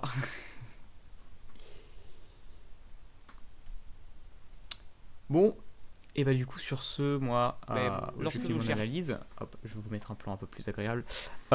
J'espère qu'elle vous aura bien plu, bien travaillé dessus. J'ai passé un bon moment. Moi, je suis vraiment fier de ce que j'ai fait. Donc ouais, j'espère que l'analyse vous aura bien plu, que vous avez passé un bon moment, et j'espère que mon commentaire vous a permis de mieux la comprendre. Commentaire de 1h34, je vois ça, ça va, en vrai, je m'attendais plus à 2h30. Bon, j'ai quand même bien développé, c'est plus long que mon analyse de base, mais en même temps j'ai des choses à dire. De ce qui est du message de fin, oui bien sûr, continuez à vous faire plaisir, continuez à kiffer. C'est un peu le message pour moi que j'ai ressorti d'Undertale après avoir tout analysé. Pour moi c'est ça que Undertale veut nous dire.